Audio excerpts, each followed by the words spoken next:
नमस्कार स्टूडेंट्स। आज के लेक्चर में हम लोग मेगालिथिक एज यानी कि महापाषाणीय संस्कृति के बारे में पढ़ेंगे। तो सबसे पहले हम लोग बात करते हैं कि मेगालिथिक या महापाषाण क्या होता है। तो मेगा मतलब बड़ा और लिथ मतलब पाषाण, दोनों को मिला के मेगालिथिक यानी महापाषाण काल कहलाया। तो महापाषाण काल क्यों कहलाया, ये एक इम्पॉर्टेंट इश्यू है। इस एज में, इस मेगालिथिक एज में जो एक बहुत ही पेक्यूलर कैरेक्टरिस्टिक है इसकी, वो ये है कि हमें बड़े बड़े इस संस्कृति के जो हमें सबसे जो इसके रेमिनेंट्स हमें मिले हैं, इसके जो अवशेष हमको मिले हैं, वो मुख्य रूप से महापाषाणों के रूप में ही मिले हैं। इसलिए इस संस्कृति को नाम ही मेगालिथिक एज यानी कि महापाषाणीय संस्कृति कहा गया है। फिर अब इसका देखते हैं इसका टाइम पीरियड। इस संस्कृति का जो टाइम पीरियड है उसमें भी बहुत ज्यादा कंट्रोवर्सी है। लगभग फिर भी जो इतिहासकार हैं और आर्कियोलॉजिस्ट हैं, उन्होंने मिलकर एक टाइम लगभग डिसाइड कर लिया है एक्सकेवेशंस के आधार पे। जो बरियल साइट्स मिले हैं, शव समाधान जो हुए हैं, उनके आधार पर टाइम डिसाइड किया है, वो है 1000 ईसा पूर्व। 1000 ईसा पूर्व के आसपास हमको इस संस्कृति के अवशेष मिलना शुरू हो जाते हैं। और कहीं कहीं पर तो जैसे कि आपका ब्रह्मगिरी है, वहां से तो वहां से महापाषाणी शवाधानों का काल लगभग तीसरी शताब्दी ईसवी पूर्व से लेकर ईसवी पूर्व प्रथम शताब्दी तक के बीच भी किया गया है। तो एक बहुत लंबा टाइम पीरियड इस संस्कृति का रहा है, इस काल का रहा है। और इस संस्कृति की सबसे बड़ी जो विशेषता है, जो मैंने आपको पहले ही बताई है, वो ये कि इस संस्कृति के बारे में हमें अधिकतर जानकारी जो शवों को किस तरीके से वो डिस्पोज करते थे या उनका किस तरीके से अंतिम संस्कार किया जाता था, उससे ही हम उसकी जानकारी मिलती है। इस संस्कृति के जो लोग हैं वो मुख्य रूप से अपने जो मृतक लोग थे, जो मृत हो जाते थे, उन लोगों के लिए समाधियां बनाया करते थे। और उन समाधि को सुरक्षित रखने के लिए वो बड़े बड़े पत्थरों का प्रयोग करते थे, पाषाणों का प्रयोग करते थे। इसी कारण से इस संस्कृति को महापाषाणीय संस्कृति कहा जाता है।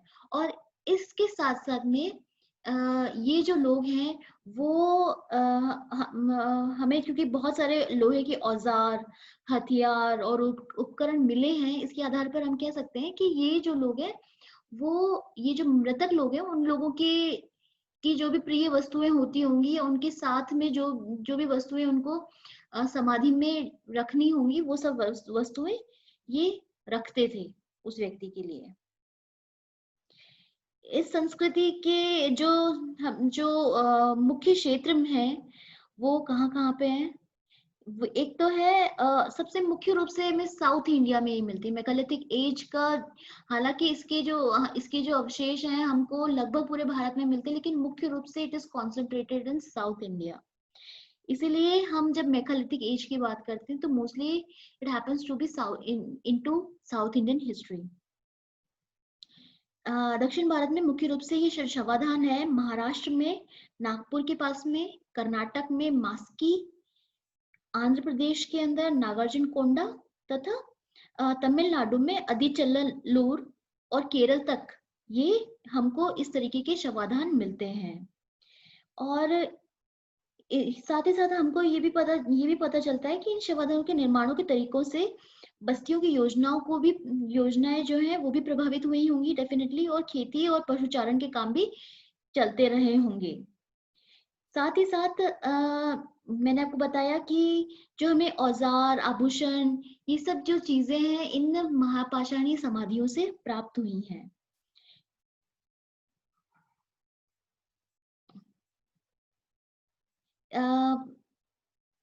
ये जो महापाषाण है, महापाषाण जो शवाधान जिस तरीके से किया गया है, उनके भी अलग अलग डिफरेंट तरीके के पैटर्न्स हैं। और इन पैटर्न्स को कई इतिहासकारों ने, जिनमें मुख्य रूप से डॉक्टर विमल चंद्र पांडे हैं, उन्होंने 8 प्रकार के 8 प्रकार के जो शवाधान है, महापाषाणी शवाधान है, उनको आइडेंटिफाई किया है, जिनमें से कुछ मैं आपको यहाँ पे दिखाऊंगी भी अपनी स्लाइड्स के थ्रू। इनमें से कुछ है एक सिस्ट समाधि, pit circle, cairn circle, dolmen, umbrella stone, hood stone, कंदराएं और मैनहेर। ये अलग अलग तरीके से, किस तरीके से शवों को सुरक्षित रखने के लिए उन पाषाणों को किस तरीके से अरेंज किया है, उसके आधार पे इनका नाम दे दिया गया है। ठीक है, तो देखते हैं, आइए हम लोग देखते हैं कि सबसे पहले हम डॉल्मेन देखते हैं कि डॉल्मेन क्या है। तो डॉल्मेन,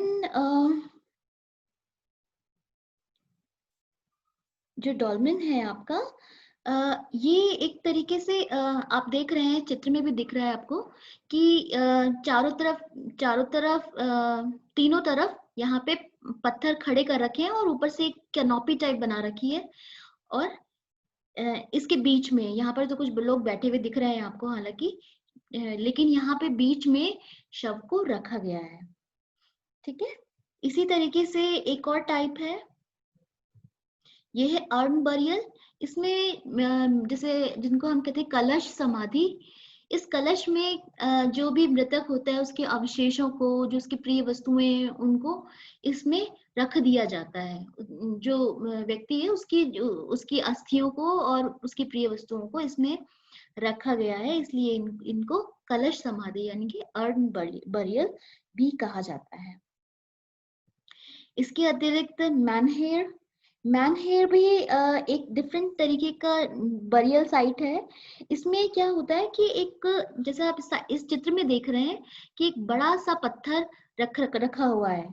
ये जो बड़ा सा पत्थर रखा हुआ है, इसके नीचे अवशेष, जो मृतक व्यक्ति है उसकी समाधि है, तो ये मैनहीर कहलाता है। इनके शेप्स के आधार पे हमको याद कर सकते हैं।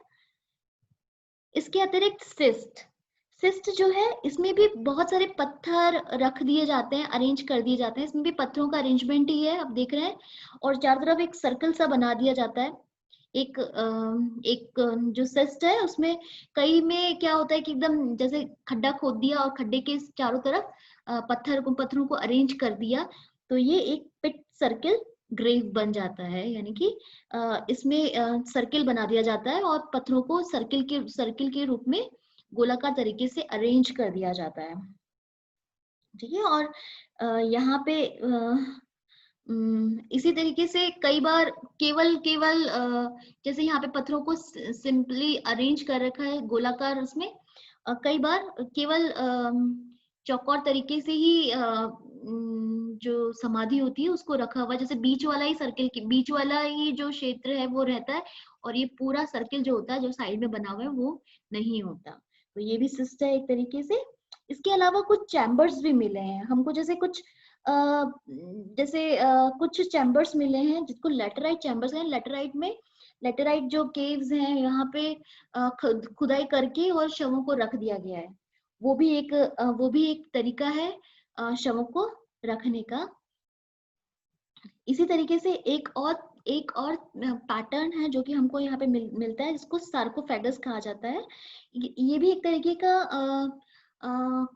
कलश मान लो या चौकोर तरीके का एक अर्न है, जिसके नीचे पाए होते हैं। ठीक है, पाए होते हैं और ये मेनली टेरिकोटा का बना हुआ होता है। और इसमें भी जो अस्थियां हैं, मृतक की अस्थियां हैं, उसको रखा जाता है। तो ये सार्कोफेगस इस तरीके से होता है। इसके अलावा हमें और भी डिफरेंट तरीके के जो कैनोपी वाले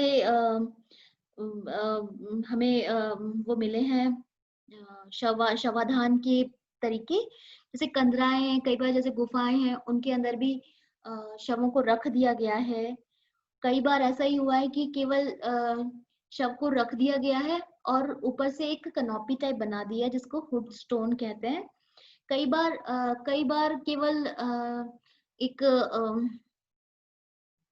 एक अम्ब्रेला स्टोन बना दिया जाता है उसके ऊपर चारों तरफ, वो भी एक तरीका है। इस तरीके से कई तरीके से हमको यहाँ पे बरियल साइट्स जो हैं वो मिलते हैं। यहाँ इन साइट्स की जो विशेषता है वो जो कि मैं पहले भी आपको बता चुकी हूँ कि यहाँ पे हमको कई तरीके के एक तो बर्तन मिले हैं, साथ ही साथ में हड्डियां मिली हैं, अ, लोहे के औजार मिले हैं। इन सब से हमको पता चलता है कि यहाँ पे जो लोग हैं वो वो एक चालकोलिथिक एज को क्रॉस कर चुके थे और आयरन एज की तरफ चले गए थे। नियोलिथिक एज से आयरन एज की तरफ जा रहे थे और आयरन का उपयोग यहाँ पे, लोहे का उपयोग यहाँ पे हो रहा था। हमें यहाँ पे कई कुल्हाड़ियां मिली हैं, खुरपी मिली है, कुदालें मिली हैं, हंसिया मिली है, फरसे मिले हैं, कटारे मिली हैं। इन सब से हमको उनका जो जीवन है उसके बारे में बहुत सारी जानकारी मिलती है। इसके अलावा कुछ विशेष प्रकार की चीजें भी हमको मिली है यहाँ से, जैसे घोड़े का सामान, जैसे घोड़े की लगाम का लोहे का वह हिस्सा जो घोड़े के मुंह में फंसा हुआ होता है, वो भी हमको यहाँ से मिला है।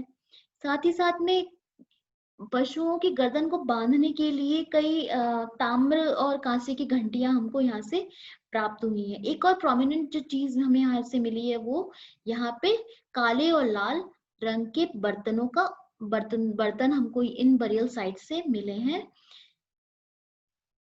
ठीक है, तो ये हमको ये बताते हैं कि ये दक्षिण भारत की जो जो महापाषाण सभ्यता से चित्रित धूसर भान परंपरा के साथ लोहे के जो उपकरण मिले, उन्हें देखकर ये कहा जा सकता है कि इस सभ्यता के लोग लोहा उपकरणों का उपयोग सीमित कार्य के लिए ही कर रहे थे। हालांकि हमको बहुत सारे मिले हैं लेकिन बहुत ज्यादा इनका उपयोग नहीं हो रहा था।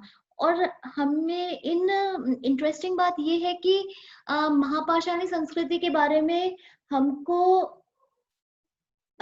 काफी सारे सोर्सेज से भी पता चल रहा है, जैसे कि अशोक, किन का हमको रेफरेंस बार बार मिलता है। अशोक की जो साइट्स हैं, जैसे कि रॉक एडिक्ट सेकंड और उसका जो रॉक एडिक्ट 12th है, उससे हमको इसकी जानकारियां मिलती हैं। इसके अतिरिक्त जो संगम लिटरेचर है वहां पर भी हमें इन महापाषाणों की जानकारी मिलती है। इसलिए जो संगम, ये जो महापाषाणी संस्कृति है जो कि लगभग 1000 बीसी से लेके 300 बीसी तक जो प्रेवलेंट रही साउथ इंडिया के अंदर, ये एक बहुत ही इम्पोर्टेंट साइट है, इम्पोर्टेंट पार्ट है साउथ इंडियन हिस्ट्री का, जहाँ पे हमको ग्रेजुअली किस तरीके से संस्कृति का विकास हो रहा है उसकी जानकारी इन पाषाणी संस्कृति से मिलती है। आज के लिए इतना ही।